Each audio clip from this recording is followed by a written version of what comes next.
하나님의 말씀 호세아 1장 2절부터 9절까지 우리 교독으로 봉독하겠습니다. 여호와께서 처음 호세아에게 말씀하실 때 여호와께서 호세아에게 이르시되 너는 가서 음란한 여자를 맞이하여 음란한 자식들을 낳으라. 이 나라가 여호와를 떠나 크게 음란함이니라 하시니 이에 그가 가서 디블라임의 딸 고멜을 맞이하였더니 고멜이 임신하여 아들을 낳으매 여호와께서 호세아에게 이르시되 그의 이름을 이스르엘이라 하라. 조금 후에 내가 이스라엘의 피를 예후의 집에 갚으며 이스라엘 족속의 나라를 패할 것임이니라. 그날에 내가 이스라엘 골짜기에서 이스라엘의 활을 꺾으리라 하시니라. 고멜이 또 임신하여 딸을 낳으매 여호와께서 호세아에게 이르시되 그의 이름을 로루하마라 하라. 내가 다시는 이스라엘 족속을 긍휼히 여겨서 용서하지 않을 것임이니라. 그러나 내가 유다 족속을 긍휼히 여겨 그들의 하나님 여호와로 구원하겠고 활과 칼이나 전쟁이나 말과 마병으로 구원하지 아니하리라 하시니라. 고멜이 로루하마를 젖된 후에 또 임신하여 아들을 낳으매 여호와께서 이르시되 그의 이름을 로암미라 하라. 너희는 내 백성이 아니요 나는 너희 하나님이 되지 아니할 것임이니라. 호세아서인데요. 아마 내일부터 이제 호세아 읽게 될 겁니다. 이번 주 토요일까지요. 근데 호세아서 하면은 읽을 때마다 참 마음에 감동이 피어오르는 것을 느껴요. 성경 전체가 사실 하나님의 사랑에 대해서 구구절절히 우리에게 증거하는데 호세아는 더욱 특별한 방식으로 더욱 진하게 하나님의 사랑을 우리에게 증거하는 성경이죠. 그런 의미에서 참 하나님의 사랑이 오롯이 우리 마음에 전이되어 오는 그런 감동이 있거든요. 서론에 대해서 잠깐만 말씀드리면은 호세아가 활동했던 시기는 이제 호세아가 유일하게 북이스라엘 출신의 선지자죠. 그러니까는 기록한 그의 활동 내용을 기록한 선지자로서는 유일하게 북이스라엘 출신 선지자입니다. 아모스가 거의 동시대에 활동을 했지만 사실 아모스는 남유다 출신이에요. 남유다 출신인데 북이스라엘에 가서 그 북이스라엘 사람들을 대상으로 이제 선지자 활동을 했던 거고, 호세아는 원래 북이스라엘 출신이죠. 독특한 이력이 있는데요. 그때가 여로보암 2세 때입니다. 여로보암 2세가 한 50년간 북이스라엘을 다스렸는데 최고의 전성기를 구가했던 때라고 알려져 있죠. 그때 이제 남유다의 그 동반자 파트너가 우시야 왕이잖아요. 우시야도 오랜 시간 또 왕을 했는데요. 그 둘이 참 사이가 괜찮았던 것 같아요. 그래서 정말 다윗의 왕국을 재현할 만큼 그렇게 아주 영광스러운 그런 북이스라엘과 남유다 왕국을 일구어 갔는데, 거의 그 마지막쯤에 이제 호세아가 사역을 시작했던 것 같아요. BC 한 750년쯤에요. 한 40년간 이제 사역을 하거든요. 북이스라엘이 722년 내지는 1년에 망하잖아요. 그러니 북이스라엘이 망하고 아마 남유다로 내려오지 않았을까 싶어요. 그 이후에도 계속 한 10년 어간 또 선지자로서 사역을 계속했던 그런 선지자입니다. 당시 상황이 경제적으로는 번영하고 어떤 외교적으로도 상당히 번창했던 그런 시간들이지만, 하지만 영적으로는 아주 어두웠죠. 사실 빈부격차가 심했어요. 어떤 돈 있는 사람들이야 부어라 마셔라 풍하고 울려라 매일 그렇게 잔치 가운데 살았지만, 하지만 가난한 사람들은 정말 힘들게 살았습니다. 착취와 억압과 압제가 이어졌어요. 그리고 특별히 종교적으로 혼합주의가 성행했습니다. 그러니 여호와 하나님은 그냥 광야 시절의 하나님, 우리의 그냥 조상의 그 전통 가운데 있는 하나님이고, 이제 이 가나안 땅에 와서는 새로운 신, 더 강력한 신, 잘 나가는 신, 바알신을 섬겨야 한다. 그래서 여호와 그 섬김의 의식이 남아있지만, 하지만 그들이 또 주력했던 어떤 종교 의식은 바알을 향한 것이었죠. 그래서 이런 어떤 종교 혼합주의가 또 성행을 했고요. 그런 시기에 특히 조금만 더 말씀드리면은, 이제 이 여로보암 2세가 죽고 나서 그 이후로 그 마지막 왕이 누구죠? 마지막이 시드기야 왕인가요? 시드기야 왕이 마지막 이제 망하기까지 한 6명의 왕들이 바뀌어요. 그러니까 30년 어간에 6명의 왕이 교체되는 것입니다. 역성혁명이 4번 일어나요. 그러니 막 정치적으로도 상당히 혼란하던 그런 시간에 호세아가 또 말씀을 전했죠. 서론은 이 정도로 하고요. 오늘 좀 이 1장에 좀 집중해서요, 우리 하나님께서 호세아에게 특별히 명하신 그 불합리해 보이는 명령, 우리 좀 그 부분에 초점을 맞추어서 오늘 호세아를 읽어가겠습니다. 먼저 생각해 볼 것은 하나님께서요, 호세아에게 참 불합리해 보이는 명령을 하셔요. 잘 아시겠지만 음란한 여자를 아내로 맞이하라고 하고요, 또 음란한 자식을 낳으라, 그렇게 2절에 기록이 되어 있죠.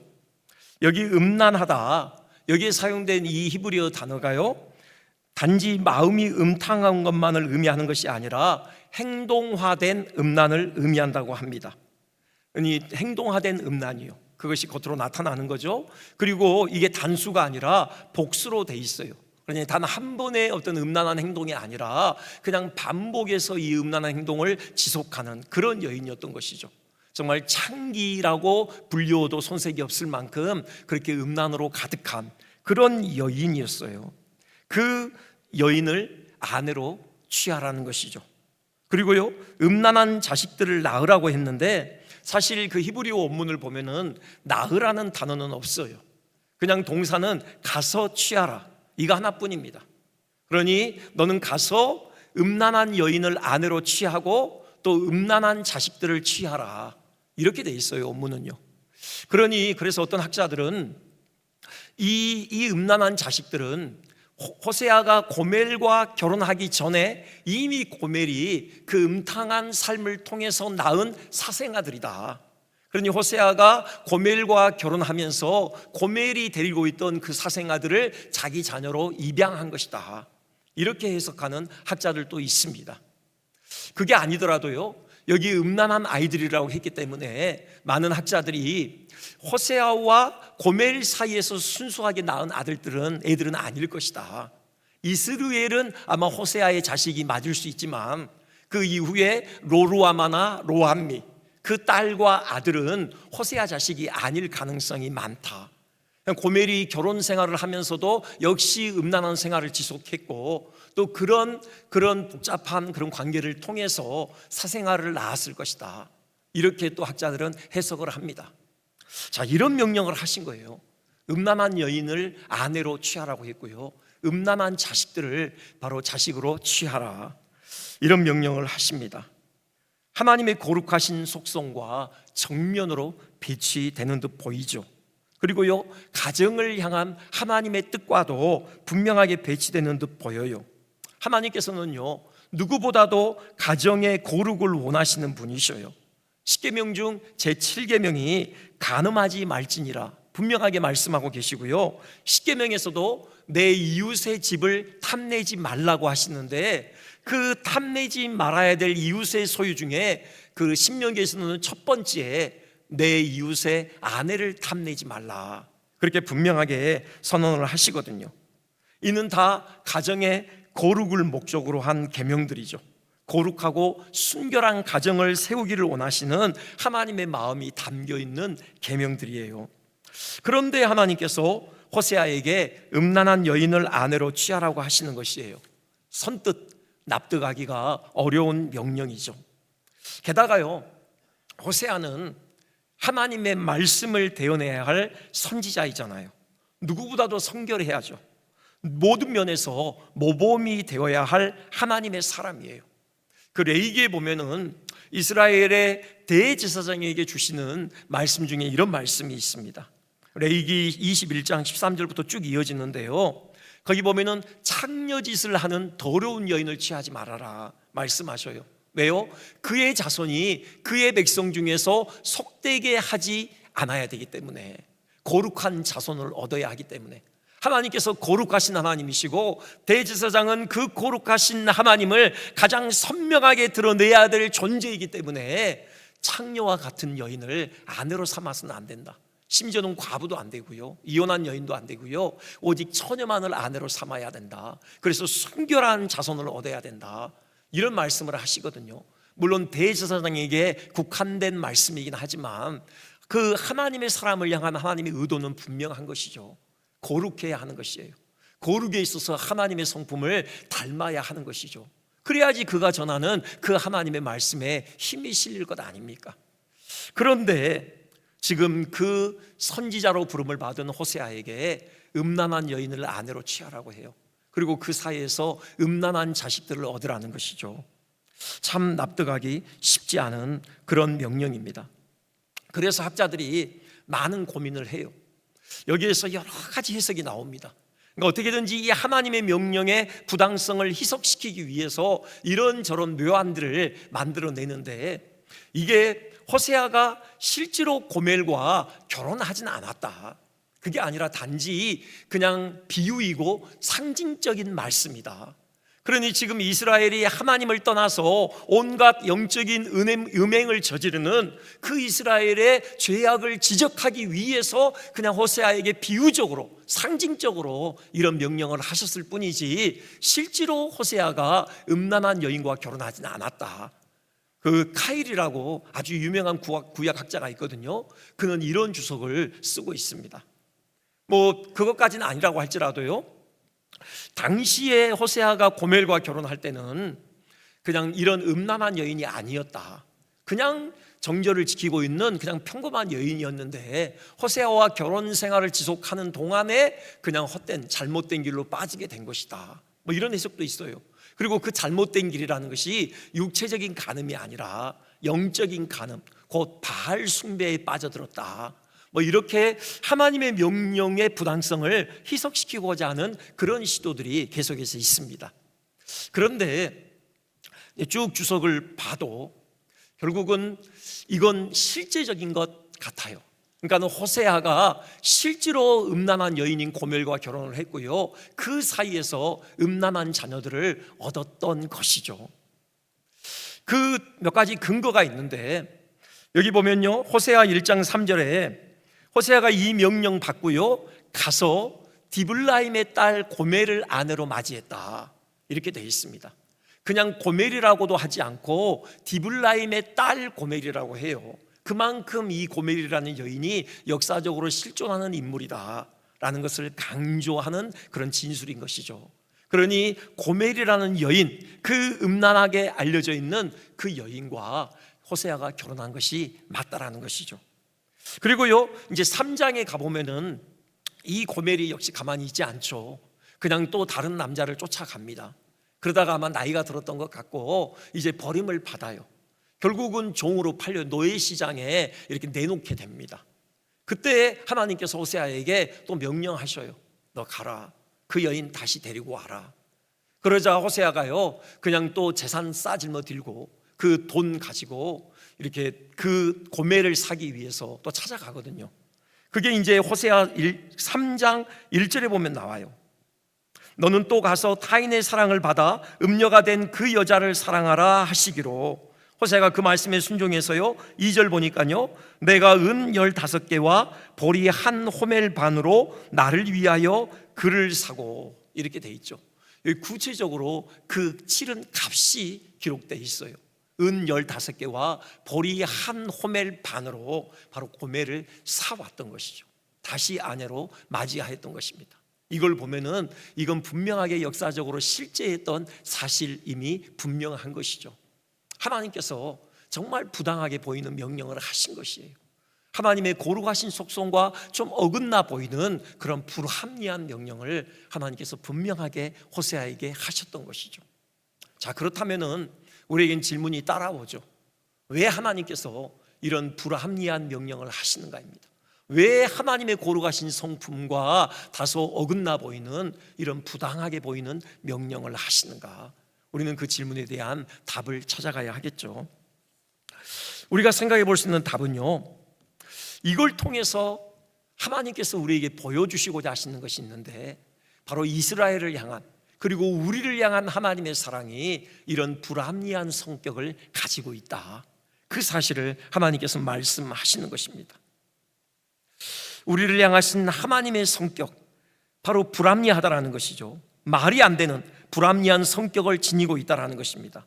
거룩한 하나님의 사람 호세아가 음란한 여인 고멜을 아내로 맞이한 것 같이 거룩하신 하나님께서 부패하고 더러운 우리를 하나님의 신부로 맞이하신 것이죠. 상상조차 할 수 없는 일이 벌어진 것입니다. 절대적으로 거룩하신 하나님 앞에 우리는 감히 설 수도 없는 죄인들이죠.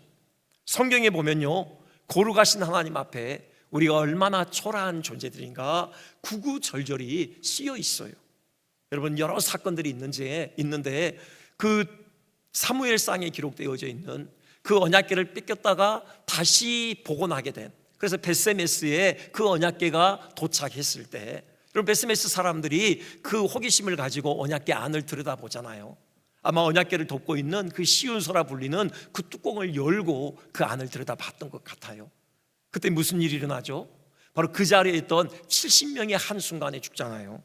어떤 성경 사본에는요 5만 70명이다 그렇게 기록이 되어 있기도 합니다. 그 많은 수가 한 번에 죽어요. 바로 그 언약궤에서 하나님의 거룩의 기운이 사람들을 때려서 죽인 것이죠.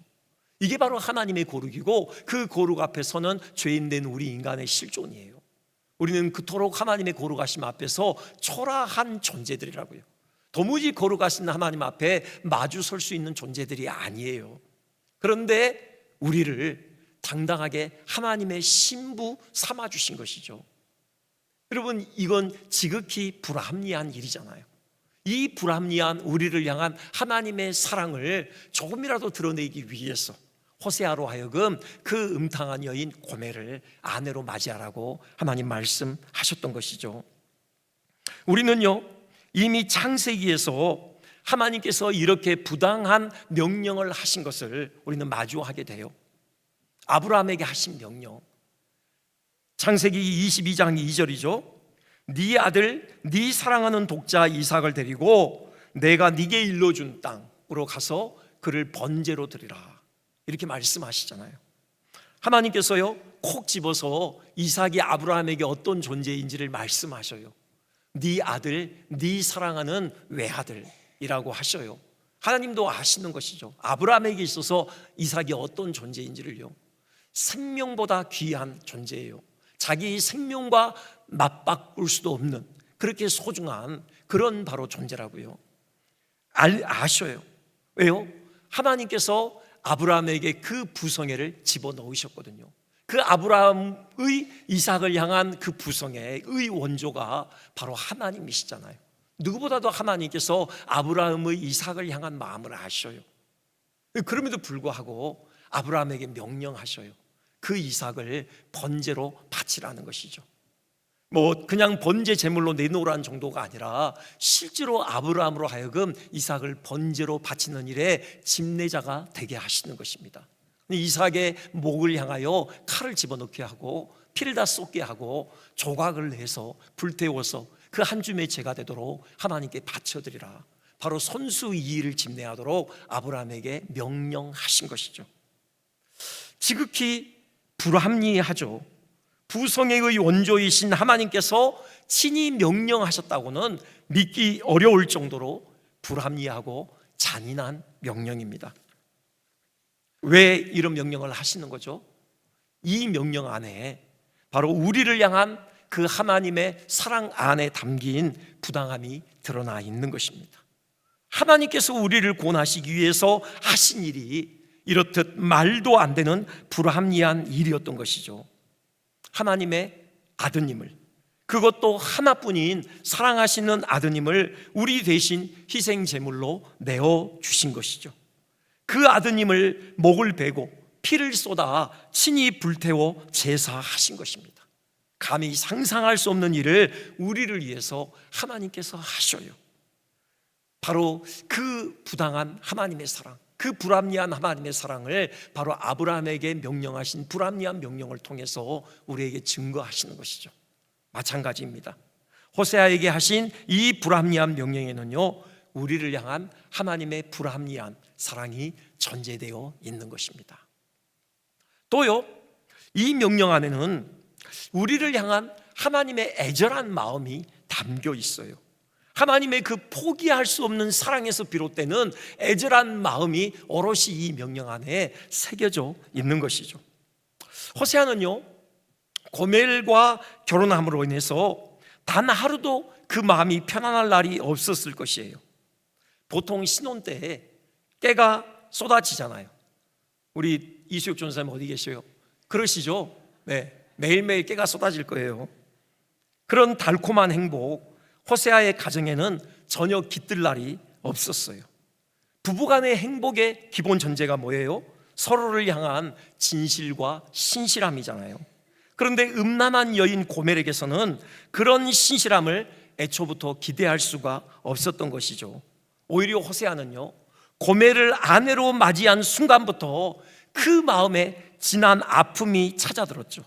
고멜을 아내로 맞이하기 전에는, 홀로 살 때는 느끼지 못했던 그 아픔이 시작된 것입니다. 고멜을 아내로 맞이하고 그녀를 사랑하기로 작정한 후부터 시작된 진한 아픔이에요. 사랑하기 때문에 아픈 것이죠. 자기의 신실한 사랑이 철저히 외면당할 때, 오히려 그 상대가 그 사랑에 대해서 배신으로 답을 할 때 가슴이 찢어지는 그런 아픔을 겪게 되는 것입니다. 이 마음을 우리에게 들려주시는 거예요. 호세아 보고 경험해보라는 것이죠. 이 호세아가 느낀 그 아픔이 하나님의 심장 안에 있는 아픔이에요. 하나님께서 이스라엘을 사랑하시거든요. 사랑하기 때문에 하나님의 심장에 아픔이 찾아드는 거예요. 그 애절한 마음, 그 마음을 이 명령을 통해서 보여주셔요. 이스라엘이 하나님의 그 신실하신 사랑에 불충실로 일관하죠. 그 이스라엘의 완고함 때문에 하나님이 아프셔요. 그 아픈 마음이요, 이 본문에 고스란히 담겨 있어요. 먼저요, 하나님께서 이스라엘을 향하여서 분노하십니다. 그 분노가 고멜이 낳은 자식들에 붙여지는 이름에 하나하나 새겨져 있어요. 먼저 첫째 아들, 그 이름을 뭐라고 하시죠? 이스르엘이라고 하시거든요. 그 이스라엘이라고 하시는 이유가 뭔가? 이스라엘은 이스라엘의 한 지명이거든요. 아주 드넓고 비옥한 그 평원을 가리키는 명칭입니다. 근데 왜 이스라엘이라고 이름하라고 하셨는가? 그게 4절 뒷부분에 나오죠. 내가 이스라엘의 피를 에후의 집에 갚으며 이스라엘 족속의 나라를 패할 것이다. 하나님의 심판에 대한 경고의 의미를 담고 있어요. 이건 좀 이스라엘 그 지역에 얽힌 이스라엘의 역사를 우리가 좀 들여다볼 필요가 있는데요, 많은 피 흘림이 이스라엘 평원에 뿌려졌어요. 대표적인 경우가 나봇의 피죠. 여러분, 그 아합 왕의 아내 이세벨이 그 이스라엘에 있는 나봇의 포도원을 갈취하기 위해서 모함으로 나봇의 피를 흘리잖아요. 그 피가 바로 이스라엘에 뿌려져요. 하나님께서 그 이세벨의 그 악행에 대해서 심판하시겠다고 예언하시거든요. 그 심판의 예언을 누가 집행하느냐? 에후가 집행을 합니다. 실제로요, 그 아합 왕의 아들인 요람 왕을 에후가 죽이는데 이 이스라엘에서 죽여요. 그 요람 왕의 피가 이스라엘에 뿌려져요. 그리고 이세벨이 죽는데 그 이세벨의 피도 이 이스라엘에 뿌려지죠. 그리고요, 아합 왕의 가문의 많은 사람들을 에후가 다 죽여요. 그것도 이 이스라엘에서 죽입니다.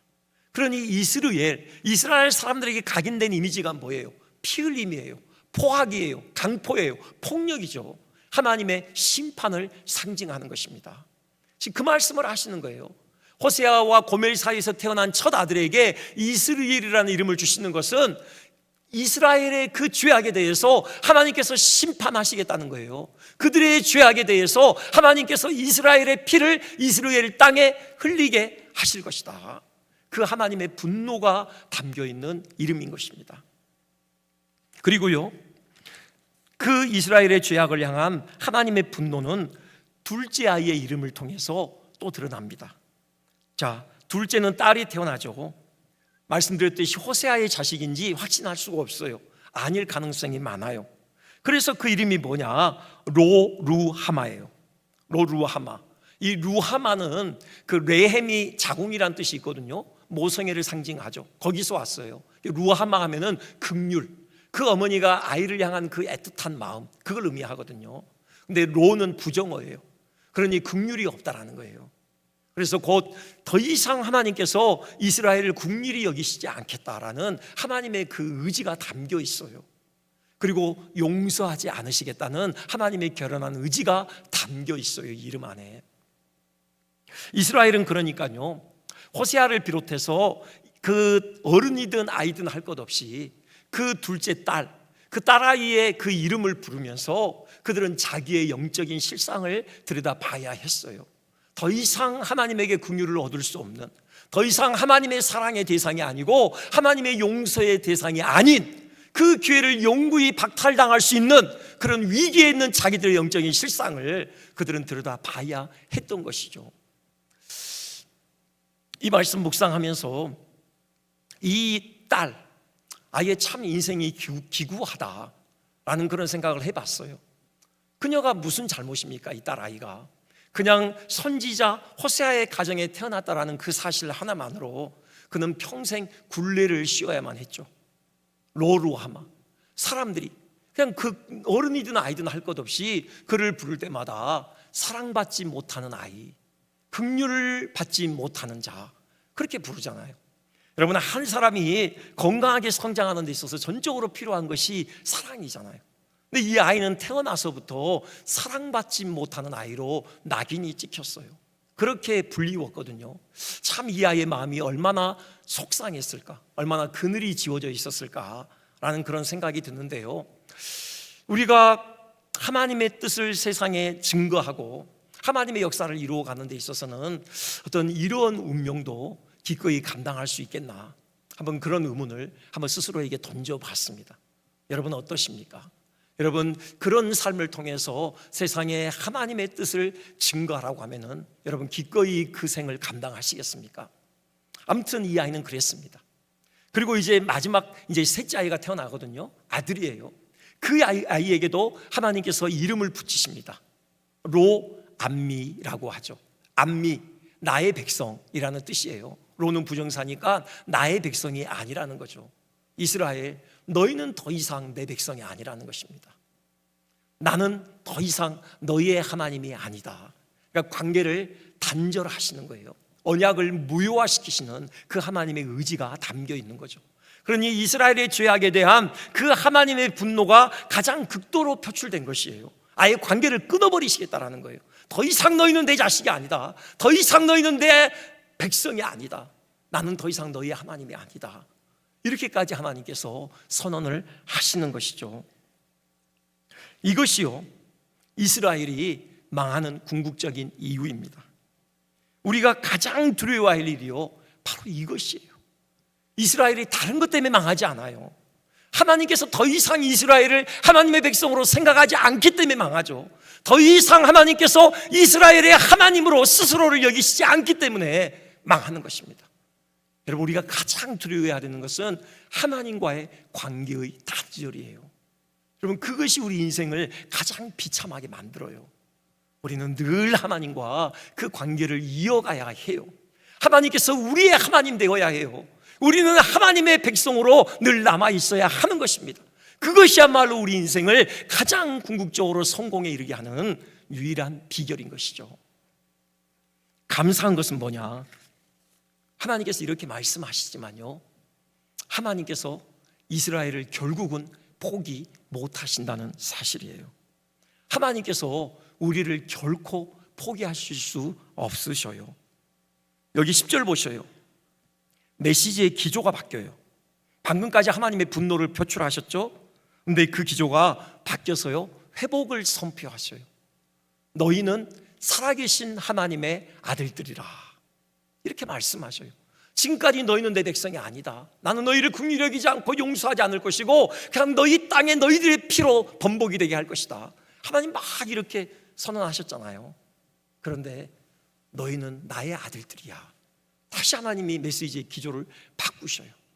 놀라운 건 뭐냐면은 지금 이게 10절이잖아요 9절까지 그렇게 말씀하셨거든요. 9절하고 10절 사이에 아무것도 없어요. 이 선지자가 무슨 중보 기도를 했는가, 지금 이스라엘이 지금 그 얘기 듣고 하나님께 회개 기도를 드렸는가, 그런 거 없어요. 그냥 아무런 이유 없이 갑자기 하나님께서 메시지의 기조를 바꾸셔요. 분노를 표현하시다가 너희들은 여전히 내 아들들이야, 이렇게 하나님 말씀하시거든요. 이게 뭘까요?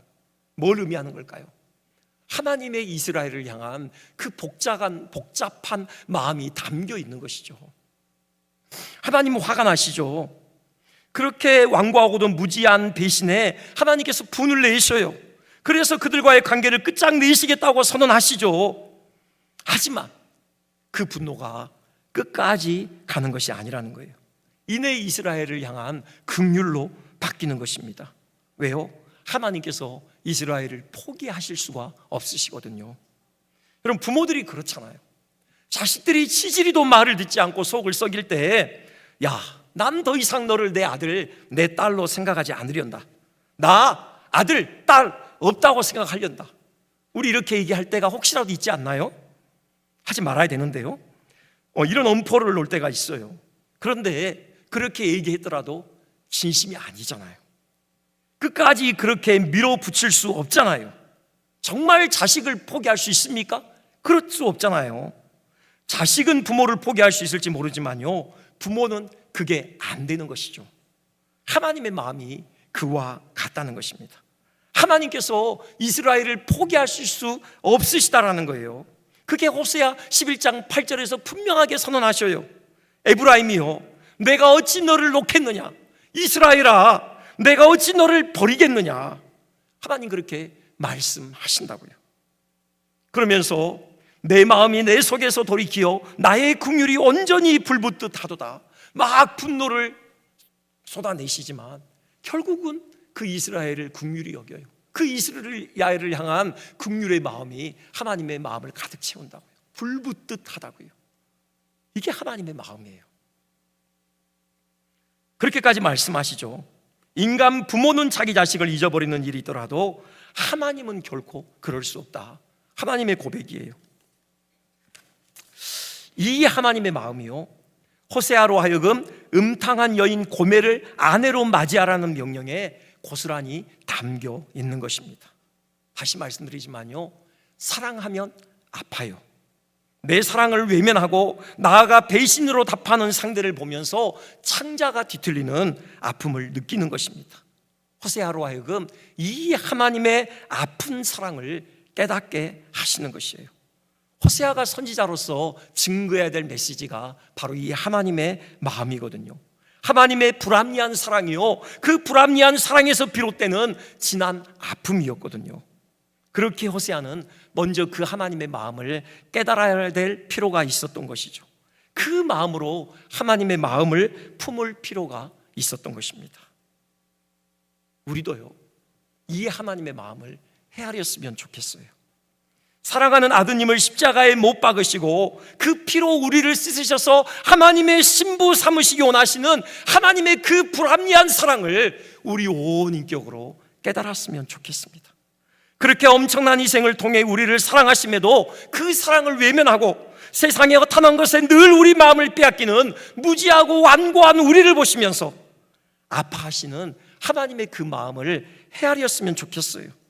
그럴 때 우리는 진정으로 회개하게 될 거예요. 우리 마음 깊은 곳에서부터 회개가 터져나오게 될 것입니다. 그리고 온 마음을 다해 하나님을 사랑하게 되겠죠. 하나님을 진정으로 기뻐하고 즐거워하게 될 것이고요, 하나님을 섬기는 것이 단지 우리가 해치워야 될 의무가 아니라 우리의 기쁨이 될 것입니다. 이 말씀만 드리고 말씀을 마치겠는데요, 그리스도를 본받아 라는 그 경건서적을 아실 겁니다. 그 책을 지은 그 토마스 아켄피스 수도사가 또 다른 제목의 책을 썼는데요, 주인님 나를 바칩니다, 이런 제목의 책이에요. 거기 31장의 제목이 주님 사랑의 화살로 제 심장을 찌르소서라는 그런 제목의 글인데요, 이런 내용이 있습니다. 주님께서 우리에게 원하시는 단 한 가지, 우리의 마음이라는 것이에요. 주님께서 우리를 향해서 아들아, 딸아, 내게 네 마음을 다오, 그렇게 말씀하신다는 거죠.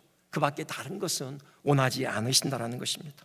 우리가 주님께 마음을 드린다면 주님께서는 가장 기뻐하신다라는 거죠. 그런데 그 주님께 우리의 마음을 오롯이 드리기 위해서 우리에게 필요한 게 뭐냐? 주님께서 우리에게 주신 그 마음을 먼저 헤아리는 것이라는 것이에요. 주님의 마음이요. 그 주님의 마음이 어디에 나타나 있어요? 십자가에 나타나 있죠. 십자가에서 창에 찔리셨잖아요. 그 옆구리를 통해서 그 심장의 가장 허약한 부분에 창이 파고 들어왔어요. 심장에 상처가 나고요, 그 물과 피가 가득 쏟아 부어졌죠. 여러분, 이 주님의 심장으로 우리가 들어가는 거예요. 주님의 그 상처난 옆구리를 통해서 주님의 그 찔리기를 허락하신, 그 관통하기를 허락하신 주님의 심장까지 우리가 들어가는 것이죠. 거기서 쏟아져 나오는 그 물과 피, 그 주님의 사랑에 우리가 가득 젖어드는 것입니다.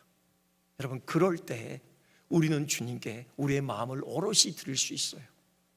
여러분, 그런 삶을 우리 모두가 다 살아갔으면 좋겠습니다. 정말 주님의 군대의 그 창이 우리의 심장을 관통해서 주님의 사랑이 우리 온 인격을 사로잡는 이런 은혜가 매일매일 우리의 삶에 열리기를 주님의 이름으로 축원드립니다. 하나님, 그렇습니다. 죽음도 생명도 천사도 하늘의 어떤 권세도 끊을 수 없는 진실하시고 신실하신 사랑이 우리를 향한 하나님의 사랑임을 믿습니다. 하나님, 그 사랑 우리가 견고히 붙들게 도와주시고 한순간도 좌절하며 넘어지며 낙심하여 주저앉아 있지 않게 하여 주시고 일어서게 하여 주시며 우리에게 맡겨진 이 믿음의 여정을 힘있게 걸어가며 달려갈 수 있게 하여 주시옵소서. 하나님, 우리의 온 인격을 통하여서 이 하나님의 끊을 수 없는 사랑이 더 많은 이들의 심령 가운데 증거되게 하여 주시고 우리 가슴에 흐르는 그 생명수의 강물이 넘쳐 흘러서 많은 이들의 심령 가운데 전달되는 역사 있게 하여 주시옵소서. 우리 교회에 사용하여 주시옵소서. 하늘문을 열어주시고 치유의 광선을 비춰주시며 한 영혼 한 영혼 복음으로 일깨워주시고 말씀의 경광기 주의 그리스도의 제자로 견고하게 서게 도와주시고 복음의 열정 가지고 나아가서 복음의 빛을 힘있게 비추게 도와주시며 이 아이동 땅이 변화되어지며 우리가 서 있는 그 삶의 자리가 하나님 나라로 바뀌는 놀라운 역사 있게 하여 주시옵소서. 우리가 땅끝을 보게 도와주시고 정말 열방 가운데 주님 다시 오실 길을 예비하는 그 소중한 길을 닦는 이 사역 힘있게 감당하게 하여 주시옵소서. 예수님의 이름으로 기도합니다. 아멘. 하늘에 계신 우리 아버지여, 이름이 거룩히 여김을 받으시오며 나라의 임하옵시며 뜻이 하늘에서 이루어진 것 같이 땅에서도 이루어지이다. 오늘날 우리에게 일용할 양식을 주옵시고 우리가 우리에게 죄 지은 자를 사하여 준 것 같이 우리 죄를 사하여 주옵시고 우리를 시험에 들게 하지 마옵시고 다만 악에서 구하옵소서. 대개 나라와 권세와 영광이 아버지께 영원히 있사옵나이다. 아멘.